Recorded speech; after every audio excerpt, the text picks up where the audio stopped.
Luke and his friends beat the crap out of them, and Luke is the one that does like, "Welcome to the OC, bitch." Like, he's the one that delivers that line. Yes, like, yes. So yeah, it does manifest.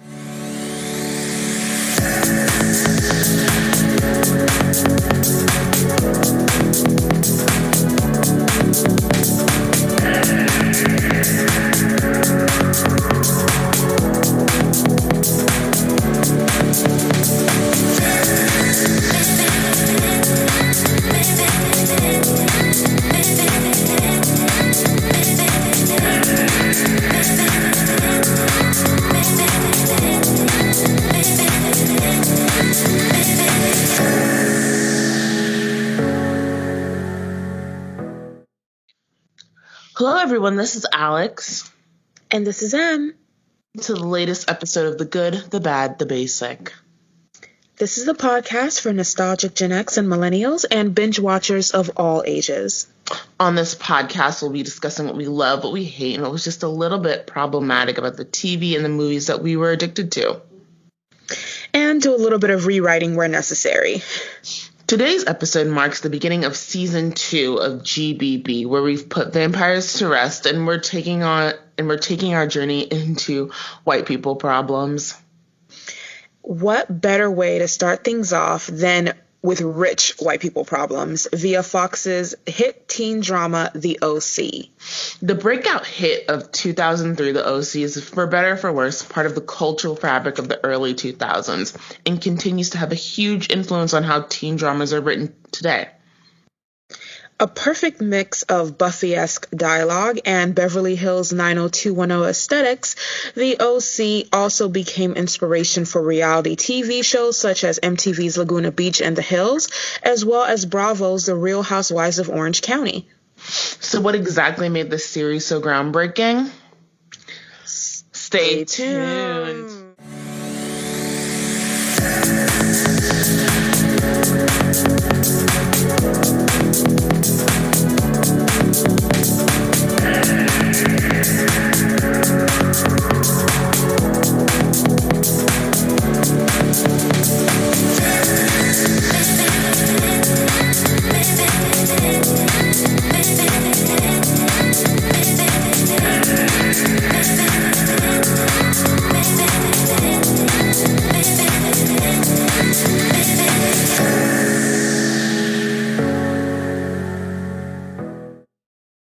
So Alex, why don't you kick things off?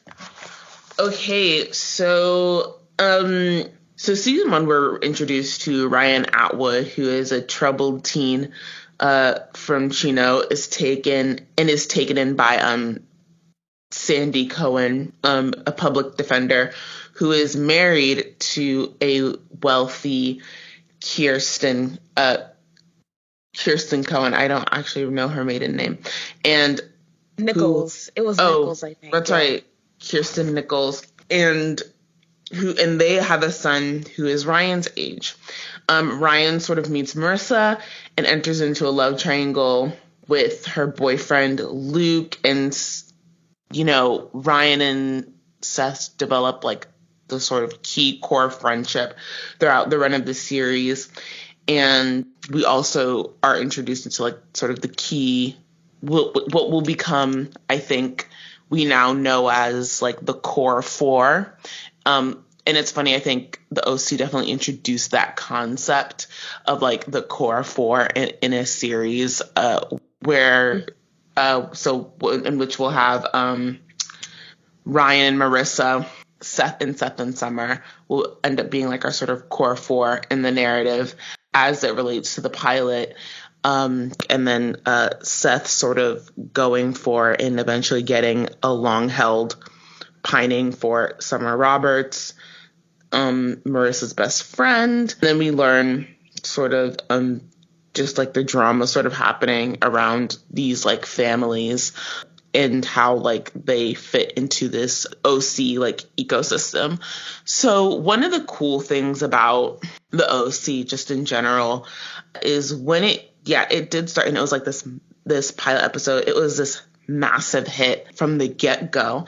And I think one of the most interesting things about the OC is one of the like really interesting things about the OC was like it was this huge hit when it first came out, and I think the OC really is like, you know, if we talk about Buffy being the blueprint that teen supernatural dramas will follow, I think the OC is the blueprint for just what regular teen dramas will eventually follow. And you see this in like a bunch of ways, like with this idea of like the core four of like the teenagers.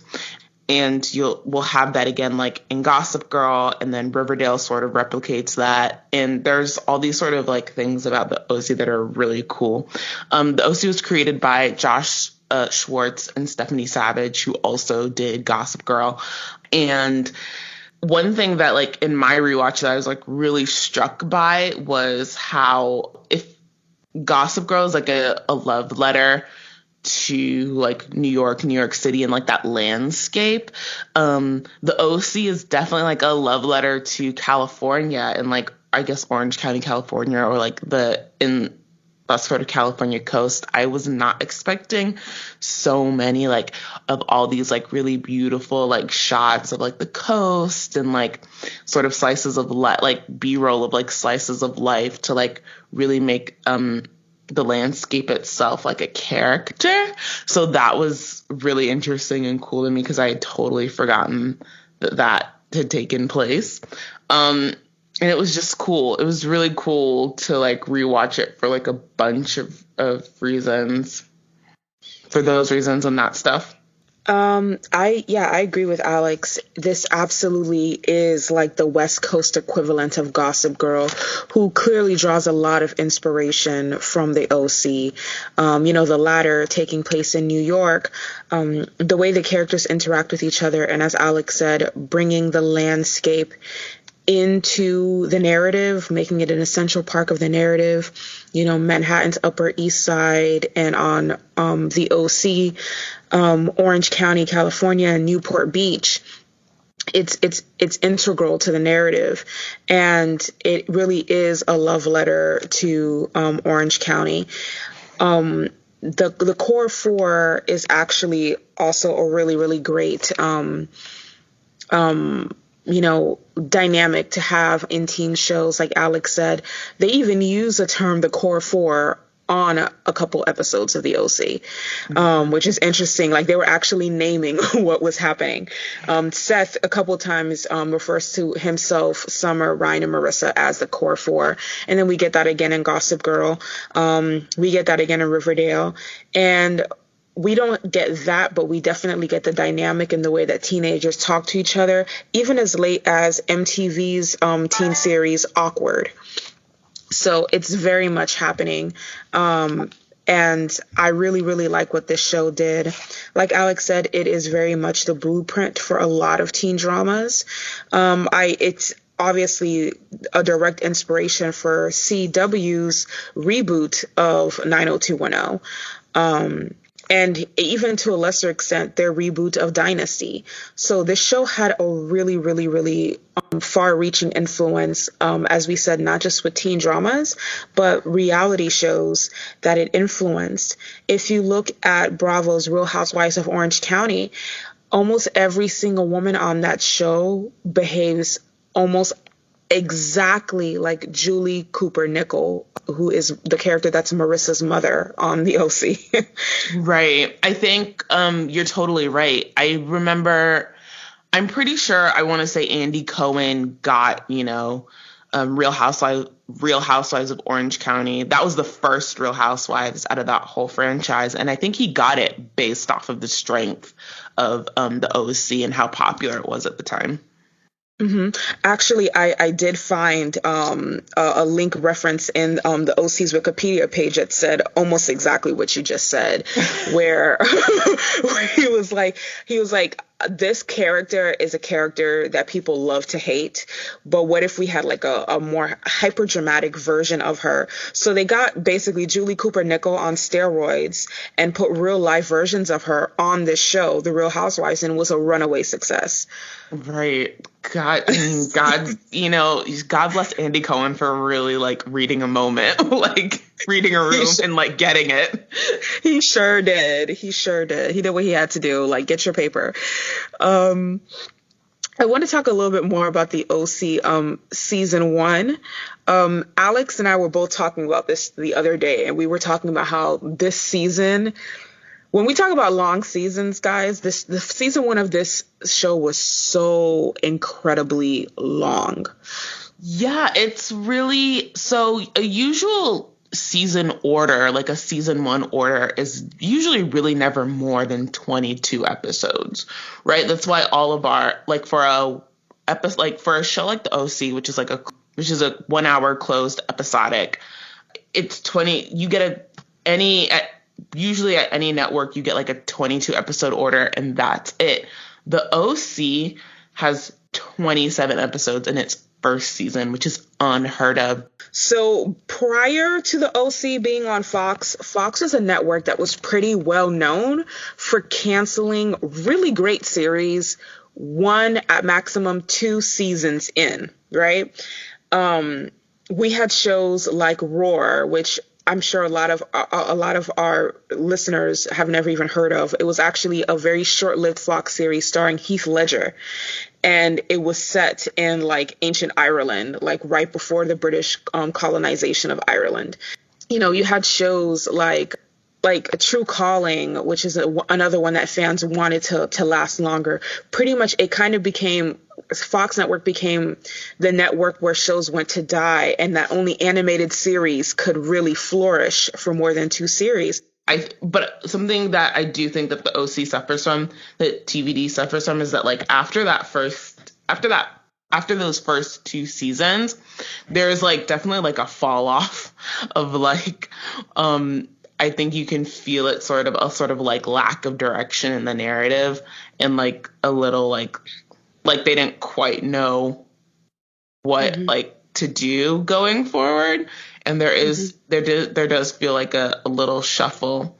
But when I think for me, season 1, some of the greatest stuff was like, oh my gosh, just like the throwbacks. Like it feels like season 1 feels like a specific moment, and then like yet all at the same time, just sort of like, gosh, I don't know the word, like, it feels specific and not all at the same time. Like when they go to, and maybe I'm like jumping ahead, maybe this is early season 2, but like when they go like to Miami or something, and then like T.I. like has like a whole segment where he's performing. I was like, girl, what? Like, I was like, what is happening on this show? It was a lot. It was a lot in like the greatest way. Well, here's another thing too. This is very important, you guys. It didn't feel like a lot. Like I said, they had like smaller things interspersed here and there that were really good, like bite-sized morsels of content. And then whatever the overarching plot line would take place within 7 to 9 episodes each. So it definitely felt really entertaining, and like we weren't being bombarded with just stuff. The OC very much walked a really great line between like giving us drama, right? Because it is a teen drama, and also like being a very real kind of comfort food slice of life. The slice of life that we were consuming just happened to be rich white people in Newport Beach, but it didn't feel like they were going above and beyond to be dramatic for no reason. Right. That's true. That's so true. They really focus on the relationships between just like the characters, and like they sort of focus on this thing that you and I talk about a lot, which is like really just working on building these characters, building these relationships, and letting the relationships and the characters drive this story. rather than sort of throwing plot in order to try to like make the thing work. Sure. Right. So let's recap season 1 first. In season 1, like Alex said, we are introduced to Ryan Atwood. He is a troubled youth from Chino. Daddy's gone. Mom's an alcoholic. Stepdad is abusive and useless, and his older brother Trey is incarcerated once again. Now, this is Ryan's first, run-in with the law. He's, basically a good kid who just got, succumbed to peer pressure via his older brother Trey, and he meets Sandy Cohen, who is his public defender. Sandy takes a liking to this kid, sees a lot of himself in this kid, and realizes that someone just needs to give Ryan a real shot. And when Ryan's mom, essentially abandons him once he comes home, Sandy takes Ryan home with him. And that's where we meet his wife, Kirsten, as well as his son, Seth, who is Ryan's age and becomes Ryan's best friend. It should be noted that the Seth character, although being much, much more tolerable than Xander Harris, was clearly inspired by Xander Harris from Buffy. Yeah, what do you think, Alex? Oh, I mean, Seth, yeah. So Seth very much feels like a Xander Harris copy. And in the show, Seth is also like in the show, just like Xander on Buffy, Seth is like a very certain type.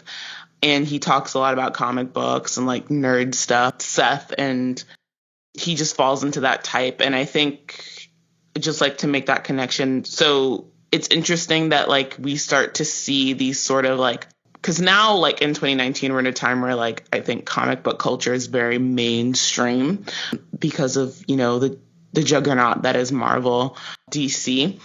But it's interesting to sort of see these comic book nerd white men who are creators who are sort of like placing themselves in these who have, I think, self-placements in like their own series. Mm-hmm. It's interesting that I think they're all flourishing like in teen drama.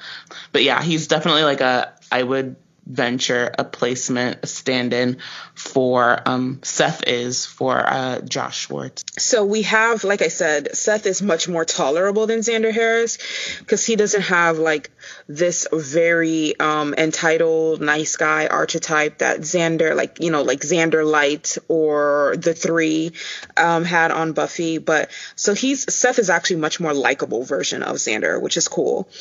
Oh, sorry. I was going to say he is because like he's very self-loathing. I think like he realizes I was just trying to think of like why does Seth work and Xander like really doesn't in the rewatch, because I don't hate Seth in this rewatch the way like I sort of hated Xander in the rewatch, and I think it's because Seth has like a sort of self-deprecation and self-loathing and like self-awareness that Xander Harris doesn't. That's all. Sorry, continue. No, you're good. I actually agree with that. Especially the last point, self-awareness. This is something that Xander Harris lacks in a really critical way. And I think that even for characters who are nothing like him, that lack of self-awareness is a very unlikable characteristic. Like this character is very, very self-absorbed, and it just doesn't work. It doesn't work. Seth will always be that goofy, lovable guy, and Xander just won't.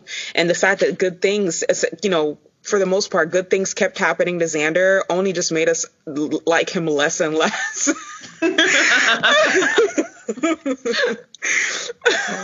That's so real.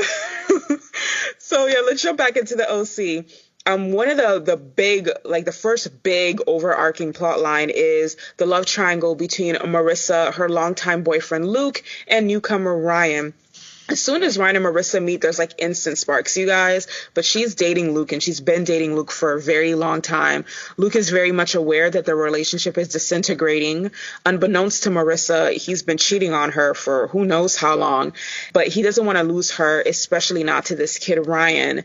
And It's a weird love triangle. I think it's a more realistic one because she stays with Luke initially, but it's very clear that that's not really where she wants to be, which I think is much more realistic than I just love them both so much and I can't choose. She literally just stays with Luke because that's where she's been. Even that first meeting with Ryan and Marissa is very like beautiful and like cinematic and really like impressive as a sort of like in terms of like a setup. In fact, like something that I think something that I noticed about the OC that I on this rewatch is that I think it's also one of these first teen dramas or like TV dramas to really start to begin to like take chances cinematically and like invest cinematically in like a look of the show, if that makes any sort of sense. It does. And it's true. It's really true, you guys. It's beautiful to watch still. Beautiful to watch. Like, I mean, the coverage is basic, but even just these shots, like the sort of fade ins, like this meeting between Ryan and Marissa is like, you know, it comes like it's like a pan to like a wide and then it's like a cut to Marissa and it's like a nighttime shot and you see Ryan in like this very like James Dean. He's like in this hoodie and like a leather jacket. He's like very James Dean Rebel Without a Cause, like reminiscent, and he's like lighting up a single cigarette. And then like, you know, Marissa asks it to bum a smoke and then and instead of like popping out his lighter to actually light hers, he like touches theirs together to light it. And the way like he moves back from the frame, and then the way he moves back from the frame, like it's just beautiful and iconic within and of itself. And I think the show does a good job of sort of like setting up those moments or like really setting up those moments and not necessarily even setting up those moments, but like investing in those moments in a cinematic way. I hope that made some sort of sense. It does. No, it does. And like, I want to add to the point that Alex just made. So, very quickly, I had to make a correction. So, The Vampire Diaries actually premiered in September 2009, 6 years after the OC. Okay. And, I'm bringing this up to reference something that basically I'm doing the OC versus TVD in the way that it's shot. So the first thing is that, as Alex said, the OC is shot very cinematically and very beautifully. And it's not just when our protagonist or the couple that we're supposed to love is on screen. Everything is beautiful. The antagonists are shot beautifully. The scenery is shot beautifully. The school campus is shot beautifully. I know the school campus is so gorgeous. The way they take care is like really wild. Mm-hmm. And we get these amazing wide shots, you guys. The beach, the mountains, the campus, the homes, everything. And another thing that the OC does that is, I didn't even realize till I was rewatching the originals, watching the originals and rewatching TVD, is that it doesn't use music to manipulate. So I'm going to go a little bit deeper with that. The OC had an amazing soundtrack, like a groundbreaking soundtrack, which our patrons will have access to a playlist I've compiled of the best music that was on that show. But the music was just like a cherry on top.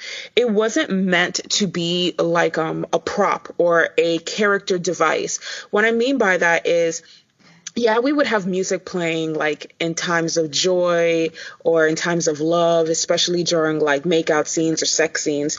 But they didn't play certain types of dark, ominous music whenever the antagonist came on screen or whenever someone was having a fight. This dialogue would either be done with the theme of the show playing very mutedly or in silence with just the dialogue on screen. Like basically the show forced you to decide who the good and the bad guys were. They weren't going to manipulate you by like, the bad guy's on, play the bad guy music, you guys.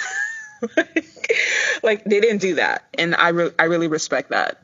The music on the OC is like, it was iconic. And they definitely like take a snapshot of that sort of, I think the last vestiges of like that pop rock moment of the early aughts. So like there's Death Cab for Cutie and Rooney and Phantom Planet. Phantom Planet. I know that Phantom Planet that does like the title song. Right. That is so like, and of course the Dandy Warhols too. Yes, the Dandy Warhols. And the show becomes sort of famous for that. And Gossip Girl will actually be really famous for that too when we get to it. We'll see like more like the cooks and like the virgins and you're so right. All these wides, all these like really beautiful big wides. This show just like goes for it. I was like, yes, all the wides. There's so many wides. The wide shots were breathtaking. And they're breathtaking. And I love the way the show shoots everybody, like including, like I said, the antagonist. We have people like Caleb Nickel and Julie Cooper Nickel, and even the Marissa's stalker or the guy who's fixated on her, Oliver. Everyone is shot really beautifully and really, really well. The show just wants to look good. It's interesting because I think the OC also becomes a template is also sort of the beginnings of like having crazy hot people on your in terms of like the actors, having like crazy like attractive hot actors like on your teen show. I think the OC like definitely starts that, but it's funny. I think rewatching it, that's not really, they all look good and no shade to like anybody truly, but what makes it isn't even like the attractiveness of the actors. It's exactly what you said. It's like this commitment to really shooting everyone in a beautiful way. And I say that to say maybe teen drama creators, like, you don't necessarily have to have like crazy hot actors. Just like make sure, just have a commitment to like the visual language of your show and like have a commitment to, I guess, like framing everybody in like the way that they need to be framed. That's all. I think that's what I mean by that, to preserve the youth of America's self-esteem. Yeah, I completely agree with that. One of the best examples of this, well, not one of the best, like I'm not throwing shade to the actress Misha Barton, but in rewatching the OC, there's literally not a single scene, a single frame where this girl doesn't look beautiful. There's not. There's not. There really isn't. They like really make a commitment. And I think, and like I said, no shade to anyone, but to me, like Misha Barton's a very average looking white girl. Like, you know what I mean? But they know her face, right? The makeup is on point. They know her angles. Right? That's what I'm saying. But they know her makeup. They know her angles. They know the ones to hit. Like, they know how to do it just so. Everybody should have that care and that love and attention. Even her hair on the show was amazing, you guys. So one of the things about Misha's hair on that show is she kind of has a square-shaped face. So they give her a very like blunt haircut, all one length, and she has bangs. And oftentimes, like, she will wear her bangs swept to the side, which gives like a softer appearance. And sometimes she will have the bangs, coming straight down, which gives like this more youthful type of valley girl feel. And it's so crazy how with the one haircut, they were so versatile in how they portrayed her character and where, in a lot of her scenes with Ryan, her bangs are swept out of her face and you get a really good shot of her steel gray eyes. Then when, her bangs are in her face, like they play up her lips more. It's subtle things that make a huge difference. So, like, let's talk a bit about Summer Roberts, who will become, I think, like, the most probably iconic female character from this show. For sure. She's for sure. No, continue. Oh, I was just saying, she played by Rachel Bilson. Yes, Rachel Bilson actually went on to have a pretty great career after the OC. And it's interesting because when she was on the OC, I really wasn't checking for her as an actress. Now, with that said, I hadn't seen her in anything before.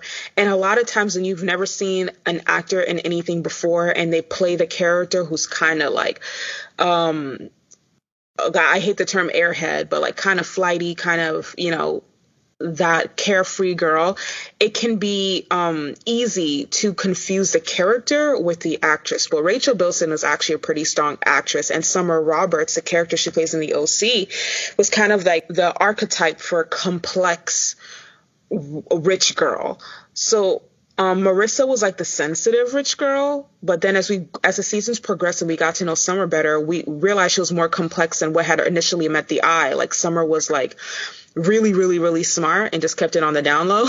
That's true. And Summer had like great style, you guys. I absolutely believe that a lot of Summer's style, especially with makeup and hair, were an inspiration for Blair Waldorf on Gossip Girl. That's interesting to think about. Yeah, that's okay. I see it. I think Summer has the most growth as a character over the course of the series because we see her, we meet her really sort of like leaving her passed out friend in the driveway. She goes from that to, marrying Seth, like I think at the end of the series. She, I think, has like a huge sort of like arc as a character throughout the course. Season 1, though, we find her, she's like very much like a flighty rich girl, and she's Marissa's good friend. I mean, as good as a friend as you can be, I guess, if you're leaving your passed out friend in her driveway, who looks like she has alcohol poisoning. Right. Like, it could be worse. Could have left her at the party, I guess. That's true. Like, I left her at the party, and at least they got her home. In season 1, we see her eventually, like I said, become part of this core 4 and break off from her sort of like rich, moneyed, like, I think wealth-obsessed friend.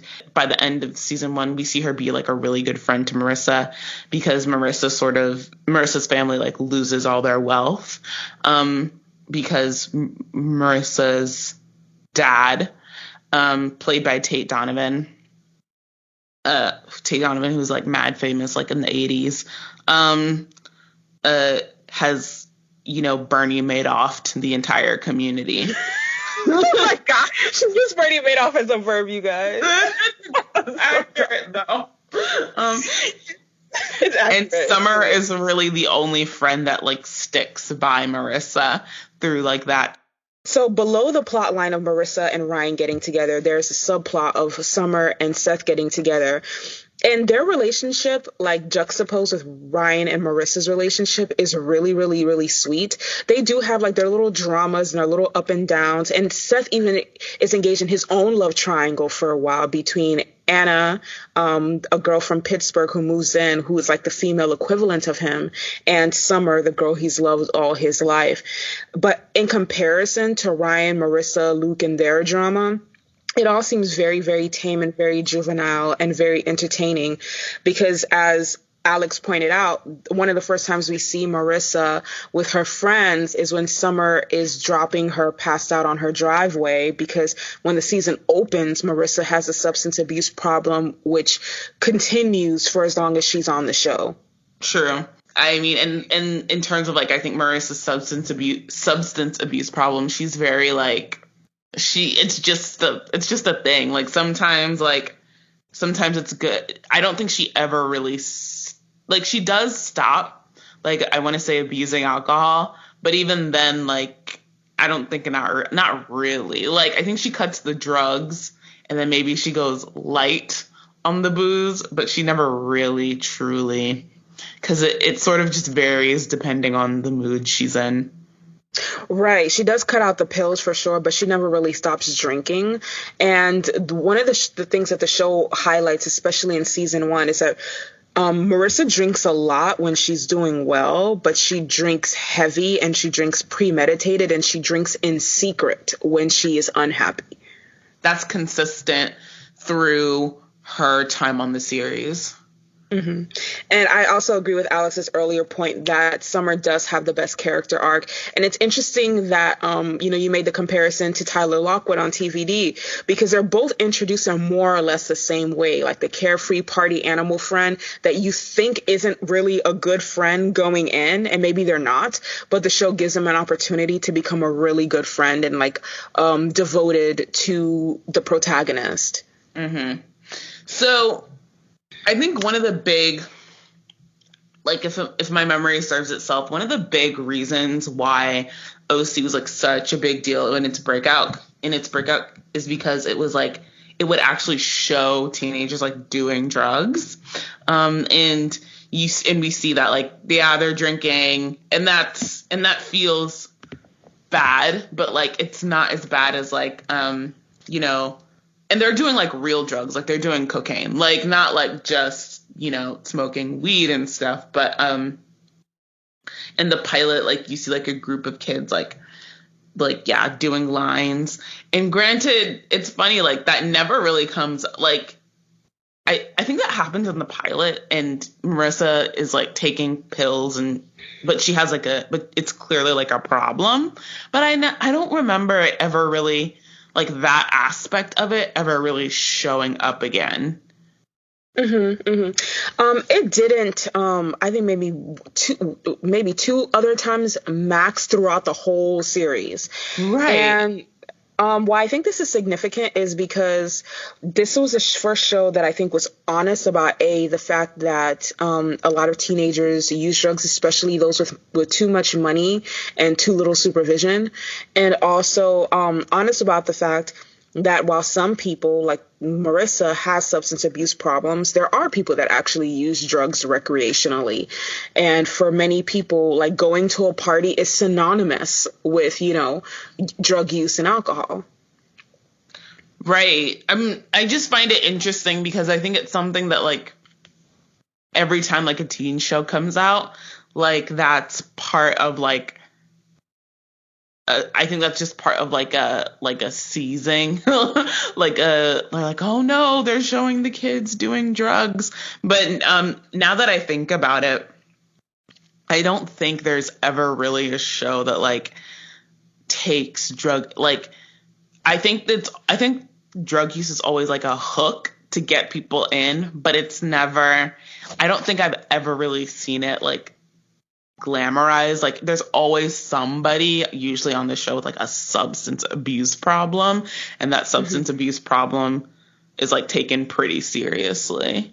Yeah, I agree. I mean, everything from Skins UK to Degrassi, when we did have characters who use drugs. Again, we did have those characters using drugs recreationally, but even with those characters, we see how like this irresponsibility affected their lives. And the ones that did have a substance abuse problem, we see how it affected them, their friendships, their relationships, their family, everything. Right. I was about to say, I don't ever think like I've seen a teen show like take drug use casually. I mean, casually in a way that like there are no consequences to that shows like everybody uses drugs and everybody's fine afterwards. Like there's always some sort of like caveat of like like substance abuse, or somebody has substance abuse, or like they reinforce somewhere that like doing drugs is wrong. Like even on Euphoria, you know, Rue is an addict, and like it is not, and it's not pretty like at all. Like it's really scary. So all that to say, I think I don't know why we always freak out about it. Maybe I don't know why they always like freak out in like the zeitgeist. Oh, I just wanted to say it's interesting. So something that I find interesting is that like Ryan is very like how Marissa, like, you know, has like a substance abuse problem, but Ryan, I think through the course of the series, like drinks occasionally, but even then not a lot. Like not like Ryan will like socially drink sometimes ish, but he doesn't really drink. He doesn't do drugs. He's very straight in that manner. And I thought that was like a good attention to detail of like that character, because I guess like it makes sense, like if he grew up with like a mother and like people around him with like these really bad substance abuse problems, like he himself would like be aware that like he might like have an issue with addiction, so he just doesn't deal with it, or like he doesn't touch it in any sort of way.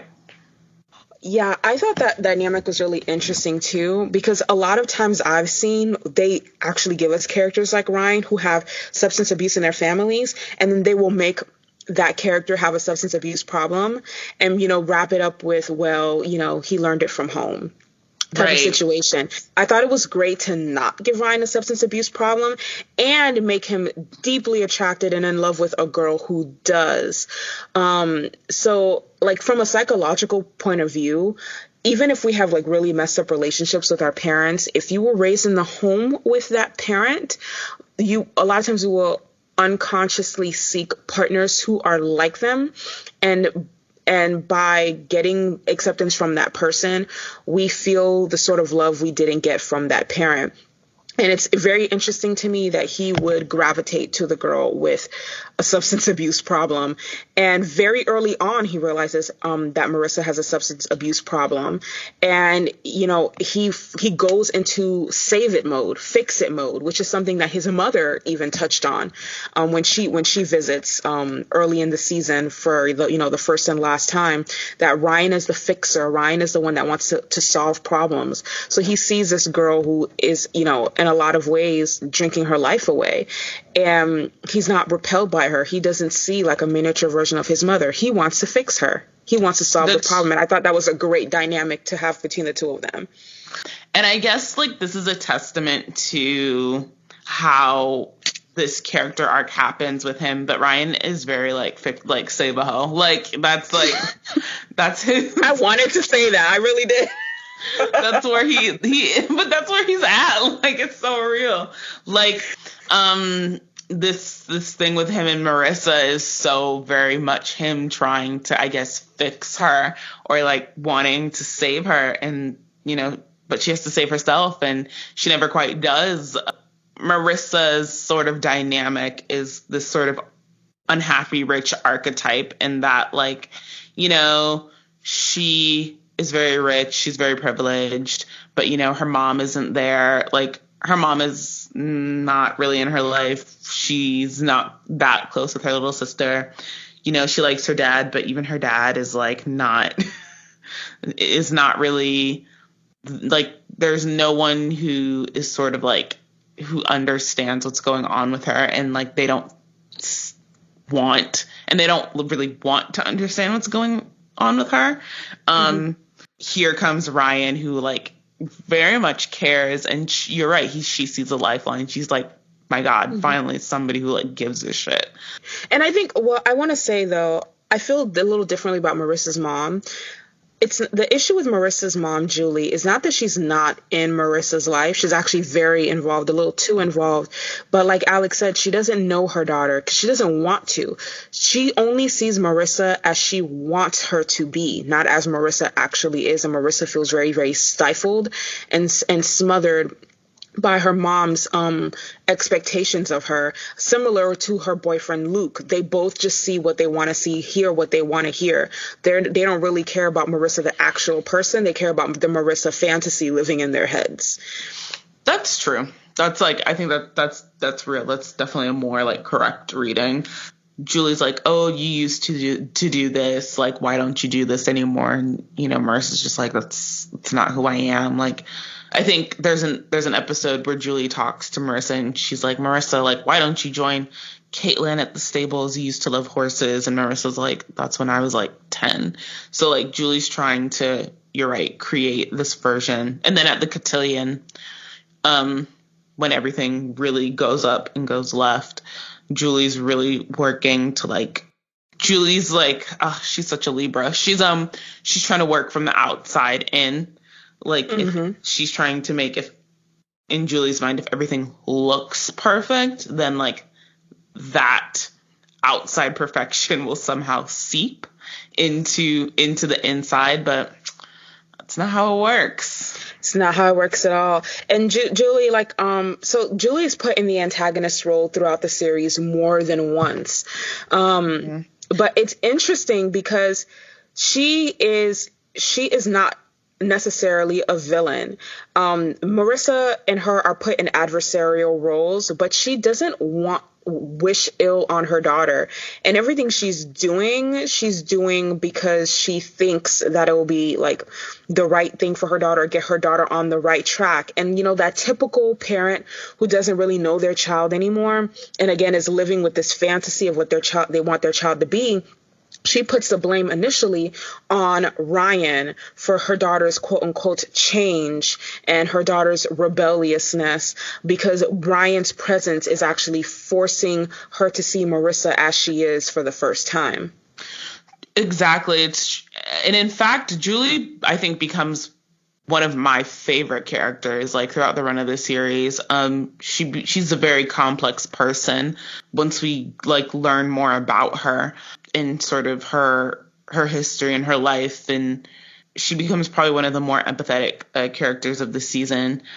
I think if this show were to re-air now, she would very much be, like, the audience's favorite character, because, like, her character is definitely, like, the type of woman that I think we're just now, like, in our current moment, really working to try to, like, not working. I think it's her type of character is the woman that we now, like, very much celebrate that type of person. Which is, like, you know, someone who was poor and, like, married rich and kept marrying rich, Right. and, like, did what they had to do to secure the bag. And, like, She sure did. Like, at every juncture, Julie Cooper was like, she secured the bag twice. Like, three times. Like, It was a bigger bag each time. It was a bigger bag each time. Like, she never let that shit ever come between her and her money. Like, she was like, Julie's a survivor, you guys. Period. She is. She's a survivor. She's like, I will never be poor. And, like, she is a Catherine Pierce of the OC. She really is. And when she was poor for that brief moment, she, like, worked her ass off to get out of that situation. She was not messing with it in the slightest. Oh my gosh. I want to talk about Julie. She's like you said, a complicated ass character, right? So Julie, like, this someone they tease early on was like grew up poor like Ryan. And as the show progresses through seasons, we realize just how much they have in common. Like, Ryan's not a go-getter like Julie, right? He would have been in the same situation if Sandy hadn't pulled him out of it. Julie, like, scraped and clawed her own way into her own happy endings. And that's why I actually think Julie's, like, a really well done character, because once you sort of start learning more about her, you realize why in that initial season, why she hated Ryan so much. Like, she hated Ryan for the reason, like you said, that she, you know, blames Ryan for this quote unquote change in her daughter. But she also hates Ryan because she sees herself in Ryan. And, you know, she probably within and of herself is, you know, she feels that sort of imposter syndrome. Like, she knows she's a fraud, but you know, she's worried that Ryan's going to see through her. You know, she's worked very hard to sort of, you know, create and maintain this facade. And that's why Julie is like one of the best characters on the show, because of how complex she is, you know, worked on changing herself to be, like, you know, the perfect rich white woman, you know, like, she knows. And it deals with class in that, the show deals with class in that way of how it's not just about how it's not enough to be rich. You have to be rich and blue-blooded, right? You have to have always been rich. And how there are all these little ways that, like, people who are blue bloods will figure you out, and you learn, like, you have to learn, like, a certain lingo, a certain way of walking, a certain way of talking, or certain reference points. And if you slip up on any of them at any time, how it can be like your undoing. And we see this in terms of how, you know, Julie sort of works to really be the perfect rich white woman, not only for herself, but to then expand her first husband, Jimmy, to essentially help his business. Because when he does go under, we see how she starts to work in overdrive to see what she can salvage, right? Mm-hmm.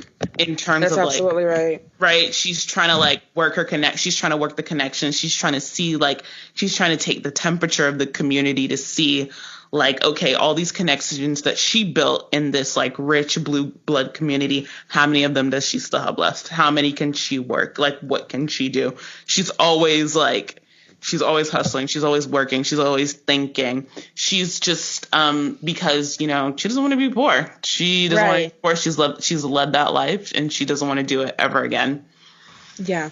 Yes to everything that Alex just said. And like, I'm going to dig deeper into Julie because she was, for me, easily one of the best written characters on that show.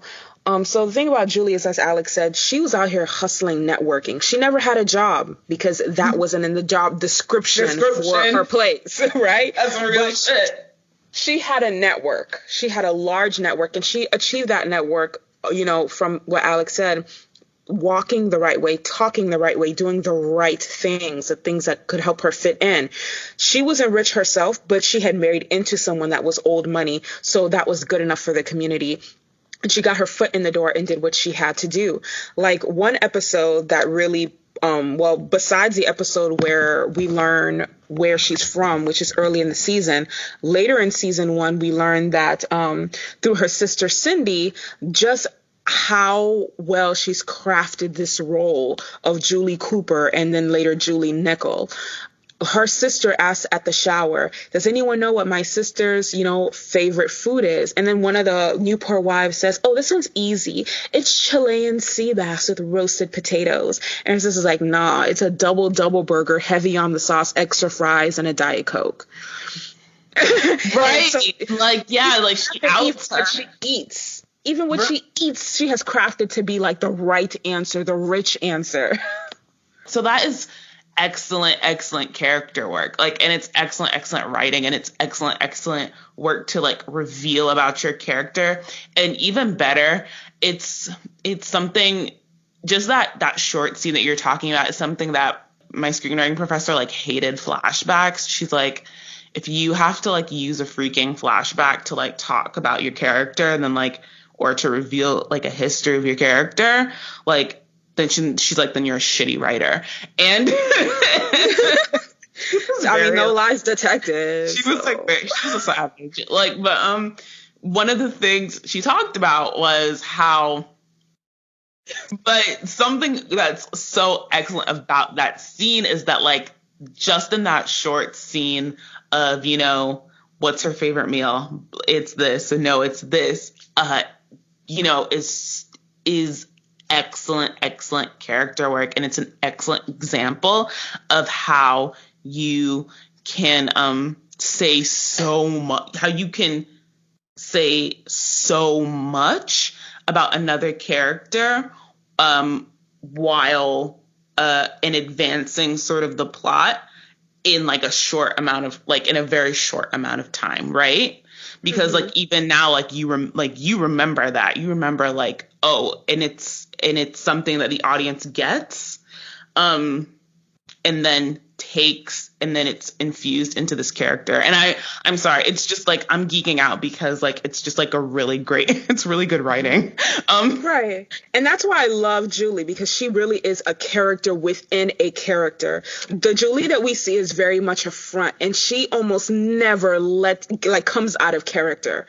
So we can see who she really is or was before all of this. Even in that scene when her sister exposes, her very generic peasant tastes in food, she doesn't run up to her and start screaming and throwing elbows. She just gets up very graceful, like the lady she is, and she says, holding her purse daintily in her hands, I refuse to sit here and be humiliated. And then she walks gracefully away. And it's so detailed. Right. It's so detailed, and it's played so phenomenally by Meredith. Oh my God, her name is Meredith. Oh,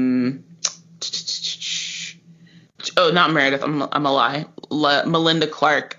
Melinda Clark, who also left the show with and went on to have a really good career. She ends up she was later on Nikita and a bunch of other shows, and is still working. She also played Kelly Donovan, Matt Donovan's mom, on TVD. Right, exactly. I know. Bam. She been getting those TV mom paychecks, you guys, and she deserves it. She deserves it. Yeah, I would say out of this show, I would say her, Chris Karamek, Luke, funny enough, Luke and Rachel Bilson and Benjamin McKenzie probably went off to have like, they probably all had like the best careers.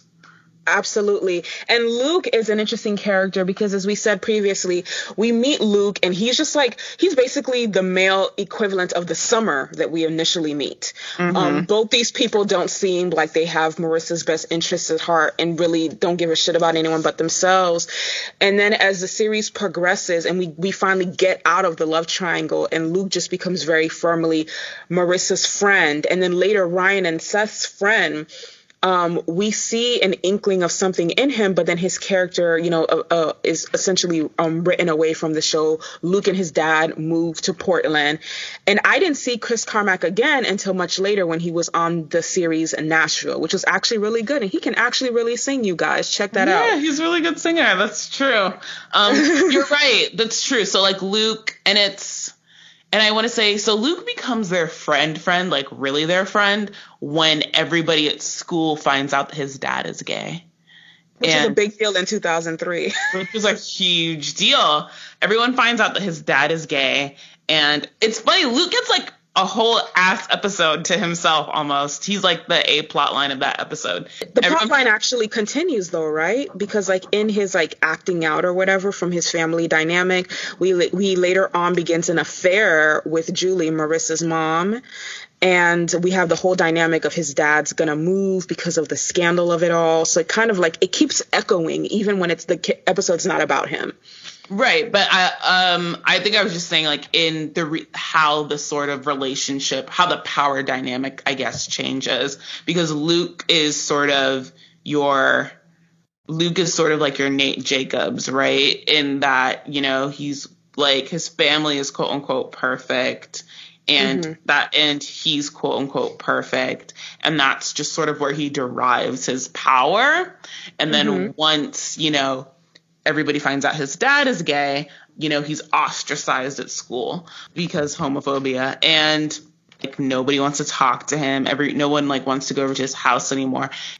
It's used as like a catalyst of how, this is how you know who your real friends are, because he's like all alone, and then the core four decide to like, really work to be his friend. Seth in particular, like his like, hey man, like come over and hang out and play video games, and Luke, who is really, I guess, being bullied at school, just latches on, does not let go.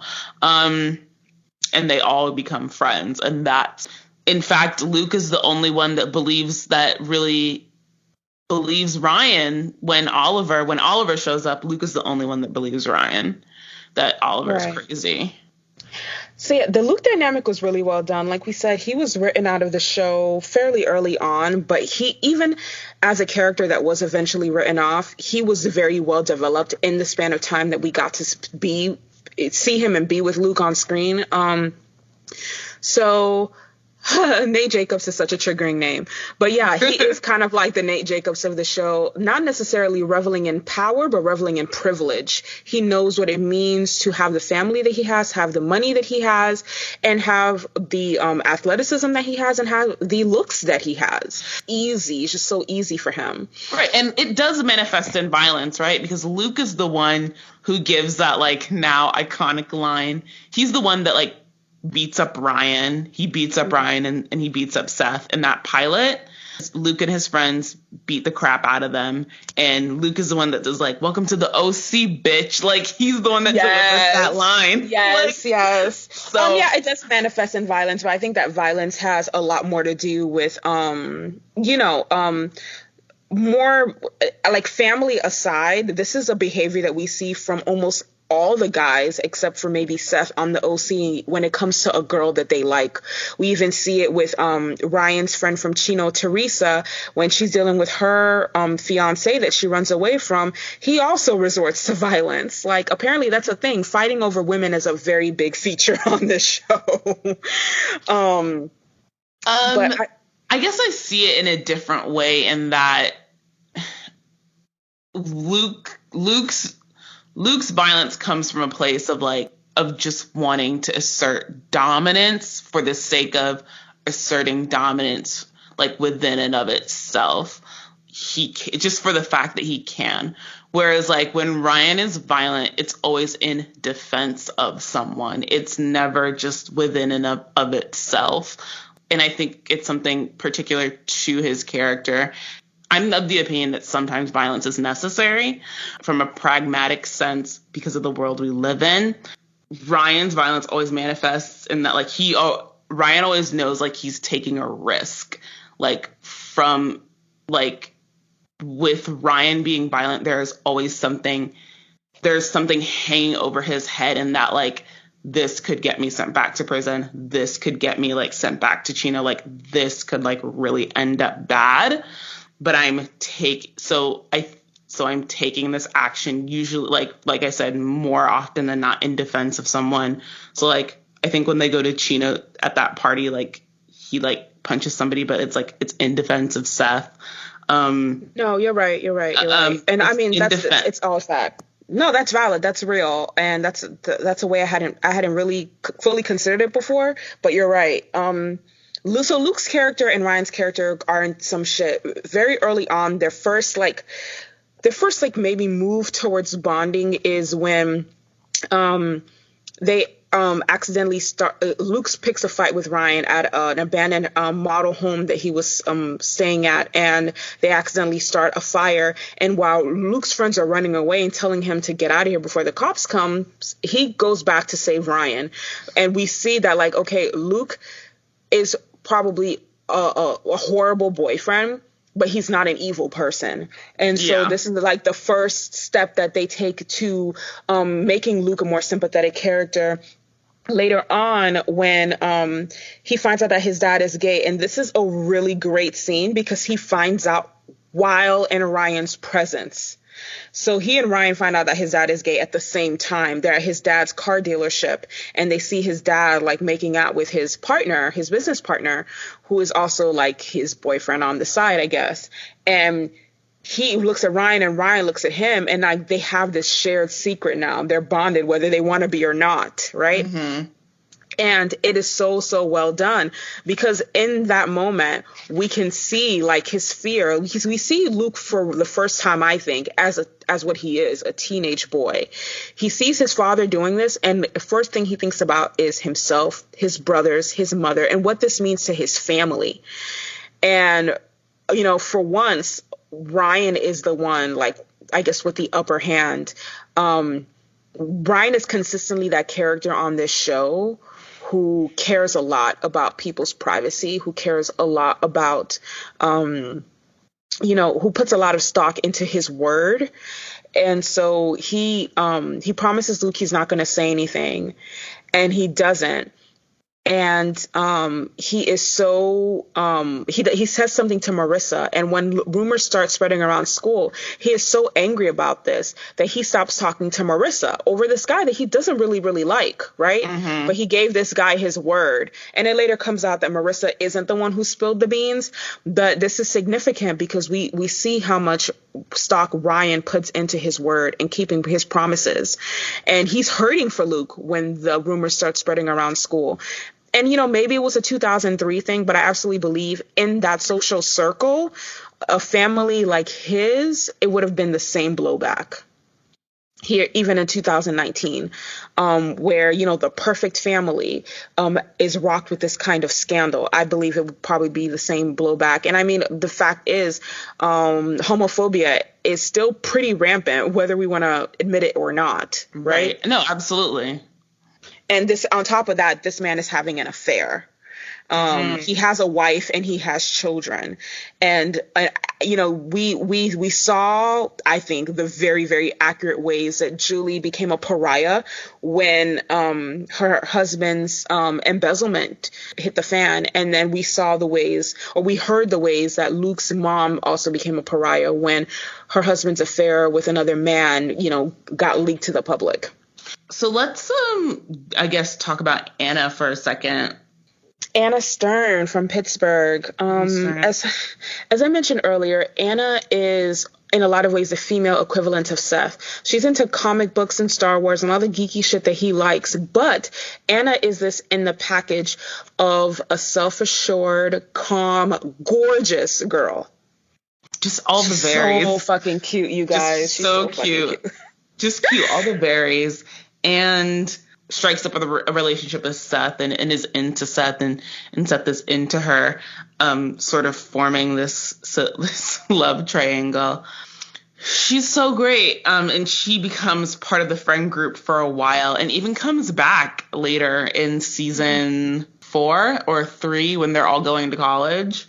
Makes a brief reappearance, and it's fun, and it's so good to see her again when she does come back. It is good because she feels like our friend too, right? And I love that the show doesn't dispose of characters like that. That's true. And it's like, not only does she come back, but so one of the things that I love about so I guess what I want to talk about is it's a typical Anna, Seth, and Summer are like, it's a very typical love triangle arc. But what makes it wonderful is that in terms of how it resolves is they resolve it in a way that resolves in a way that doesn't make Summer and Anna adversaries. They become good friends with their shared love of Golden Girls. So much as I think Anna describing Summer as the Blanche to her Rose, which is really sweet and really wonderful. And once again, I think unprecedented, not really common at when this show was on air. I think when the show was on air, they were still sort of resolving those things as the girls being nasty to each other. And that doesn't happen here. I really love the way female friendships are done on the OC overall. Like Alex said, having the girls within a love triangle become friends is kind of groundbreaking. I don't think it's been done before or since. And Summer and Marissa's friendship too, when we come into it, we make a lot of assumptions about Summer, which are quickly dispelled. She is a good friend. She's not a frenemy. She's not catty. She's not doing shit behind Marissa's back. She's not jealous of her. They're just friends. And I love that the female friendships on this show weren't marked by ulterior motives and other shady shit that really just waters down their friendship and falls into stereotypes about female friendships in general. I really like that they didn't go that route. Even just and I think just how the female characters all interact with each other, period, is very refreshing. I mean, I think about when Teresa comes back, or when we meet Teresa, Marissa and Teresa don't really beef with each other.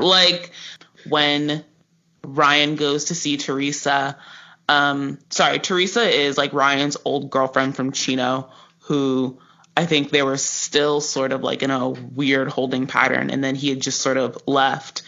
Yeah, in fact, they always make it clear that the boys are the problems in these relationships, which I appreciate. Marissa isn't threatened by Teresa. Marissa's actually really happy to sort of embrace her and get to know her. If anything, Marissa's sort of bummed out in that, Ryan can't or he doesn't like to talk about, I think, his life before Newport. Marissa says, there's just all these things I don't know about you. You had this whole life and you don't talk about it. That's strange. And that's why I want to get to know this person. And that's why I'm interested in getting to know her. And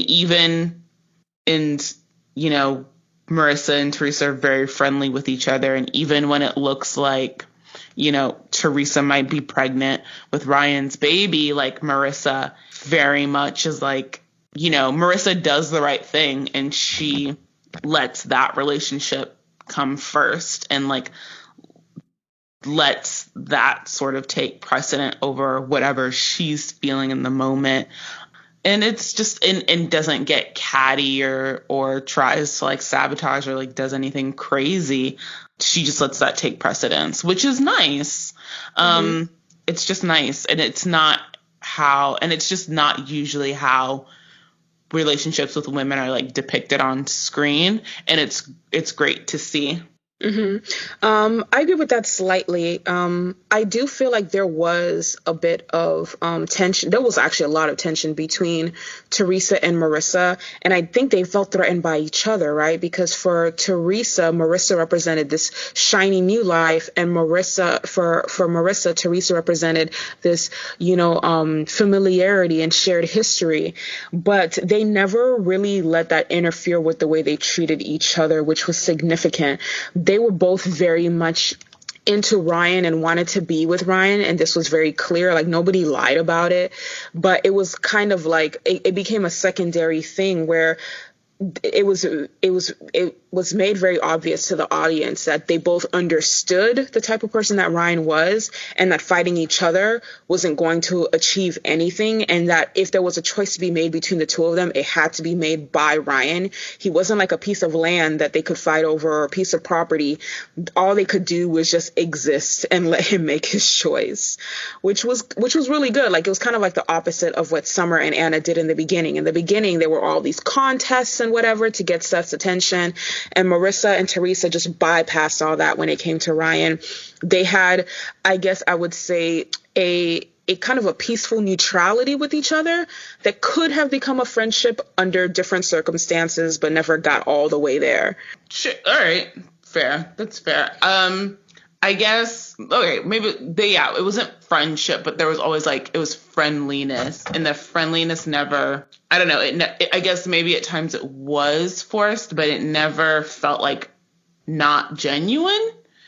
Yes, exactly. Obviously, there was tension among them, but I feel like their interactions with each other were very, very genuine. It's kind of like, I'm not being friends with you because of this. I'm trying to make this overture or extend this olive branch in spite of all that's happening around us. Right. And then let's talk about the adults, I guess. I think Sandy Cohen is definitely one of of the 2000s era, is one of the most iconic TV dad. I agree. And it's interesting because I hadn't even thought of TV dads, and I thought about him for the longest. But when I rewatch the show, I see the ways that he molds a lot of characters, even TVD's Alaric. Sandy is really invested in doing the right thing. He's a really principled person, and he has a really, really big heart. But most notably is he's a parent that takes a very, very active role in the lives of his child and the children around him. Before Ryan, Seth really didn't have any friends, so there was no need to do things like give him a curfew or whatever. But as this, evolves, as he gets friends, as he gets girlfriends, girls fighting over him, they become very, very different than the other Newport parents. Seth and Ryan have curfews. They need to know where these kids are. They'll tell them that they can't go somewhere. They can't do anything, which is very, very different than a lot of the other Newport parents. And it's significant that Sandy isn't from Newport Beach. He's from Brooklyn, New York. And he's kind of taken those sensibilities of child rearing from his Jewish mother, who was also born and raised in Brooklyn, and, is a disciplinarian. So Kristen is kind of like the lax parent, and Sandy's a disciplinarian, which a lot of times we don't see that in dynamics with sons. Usually it's the fathers that's like, boys will be boys, just let them do what they want, and the mother's got to be the one to put her foot down. No, that's true. Sandy is very much involved in Ryan and Seth's lives, and is very, he's their dad. And it's funny, we've talked about adoption a bit, and Ryan is definitely their adoptive son, I think, for Sandy and both Kirsten. And Sandy takes his sort of fathership role with Ryan very seriously. And in fact, later on in the series, I think season 3, season 4, when we meet Ryan's real dad, we see even how threatened Sandy is by him, or not. Well, I don't know if threatened is the right word. I think he is a bit threatened, but also very protective of Ryan. He's extremely protective just because of all the people that will come into Ryan's life from his, not all the people, because Teresa's very sweet and very wonderful. But I think all of the adult figures that will come into Ryan's life from his old life, from his time in Chino, where he's from, are always sort of bring destructive qualities. Right. Unfortunately, or not destructive qualities, but will bring in just, they're uncomfortable, and I think rightfully so. They're uncomfortable maybe like with the surroundings and the anxiety from being in such an uncomfortable place will trigger bad behavior. And because he does take that father role very seriously. I thought this was interesting because Sandy is, like you said, Ryan's like their foster child, but they both very much see him as a son. And he never stops calling them Kirsten and Sandy. Like, he never calls them mom and dad, which I thought was significant. But it's very clear that Ryan also sees them as his parents. And we see that evolution in season 1 as Ryan becomes more comfortable with them. And as he becomes more comfortable, we actually get to know Ryan better, because part of one of the hallmarks of Ryan as a character in the early season 1 was how guarded he is. But Sandy is interesting. Sandy's, like Alex said, fiercely protective of Ryan, but he is not an unreasonable person, and it's not like he's like being territorial with Ryan. Just the opposite. When Ryan's mom comes back into their lives, he's skeptical, but he's trying to be supportive of her sobriety and getting her son back and whatnot. And it doesn't last, and that's when Kirsten realizes that this kid needs us. He really needs us, because the people in his life aren't dependable. And I think Sandy was more skeptical when it came to Ryan's dad, because it's like, where have you been all these years? Like, he checked out before Ryan's mom did, So when you're dealing with someone like that, and you're dealing with someone who went through something that like Ryan did, Sandy's behavior is very, very on brand for his characters, both a dad and a lawyer. He's more protective of Ryan than his own son Seth, because he understands that as far as Ryan has come, he can easily be knocked back down with one person or one set of circumstances. And he really does his best to shield Ryan in a lot of ways. Right. I think the way that Sandy and Kirsten parent Ryan versus how they parent Seth is interesting to look at, and and the fact that we're even, I think, honing in on it and can see the difference is just like a real testament to just really strong character work and really strong writing from the show's writers, of seeing the difference, because I do think they parent Ryan differently, in a different way that they parent Seth. Because Ryan will have these periods, I think, that come, at the end of season 1, in the beginning of season 2, and then sort of after Marissa's death, Ryan will just, take off for periods of time. And for Ryan, and it's funny, like, when Ryan does it, Sandy and Kirsten are like, okay, fine, do that. But when Seth does it, I think also at the end of season 1, when Ryan is leaving Newport because he thinks that Teresa's baby is his, and he just, Seth just sort of takes off. For Seth, it is unacceptable. It's like, no. Like a whole bucket of no. That is, I think, how they do parent them. Like, Ryan is very much given like a long sort of, for lack of a better term, leash and leeway to sort of do what he wants, and Seth is not. But then in other ways they sort of let Seth, they're sort of lackadaisical with Seth in a way that they're not with Ryan. So like when it comes to school, or like Seth's direction in life, or like what he's gonna do, they're sort of like, okay, Seth, just like whatever, like do whatever you feel. But with Ryan, they're like, like, what are you doing? Like, what are you going to do? Like, let's talk about it. Like, let's figure it out. Right. So it is interesting to watch, and it's interesting to watch throughout the series. And it especially becomes interesting when we deal with Kirsten's alcohol abuse problem, to see the different ways in which she sort of responds to and when they have that intervention for her, I think, how she responds differently to both boys, sort of like bringing up their concerns. Like, even in small things. So one of the highlights of these Newport Beach parents and their kids is how spoiled they are materially.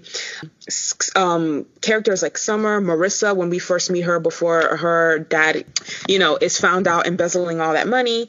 Luke, they are very, very spoiled. When the season opened, Seth has a car. He has nowhere to be and nowhere to go, but he's got a car, you guys. And then very early on, he convinces Ryan to go to this party in Chino that Ryan tells him not to go to. And the car gets basically like jacked and like robbed for parts and whatnot. And he and Ryan have this like lie, which becomes an ongoing joke because the parents know it's a lie, that this car was vandalized outside of an IMAX theater. And for all of season 1, Seth's parents do not buy him a new car. Marissa is driving him and Ryan to school and home every day. Like, Seth doesn't get a new car, you guys. They do not replace his car. They're like, you lie, and we know you lied, but we can't prove it. What we can do, though, is not get you another car. Right. That's so true. That's really, really real. So there you have it, folks. This is part 1 of why the OC was so fun to watch and holds such a special place in the fabric of network teen dramas.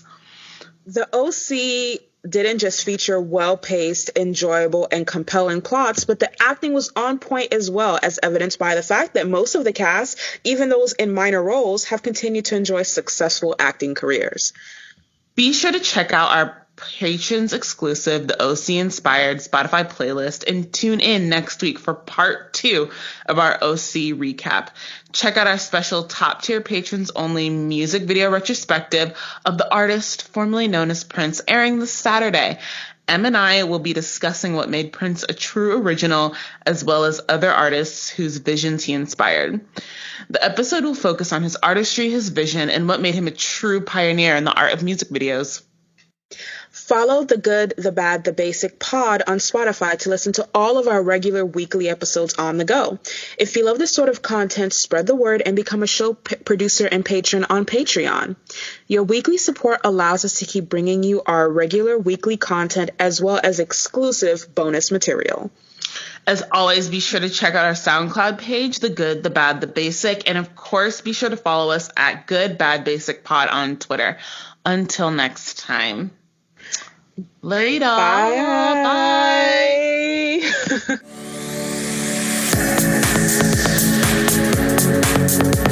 Bye.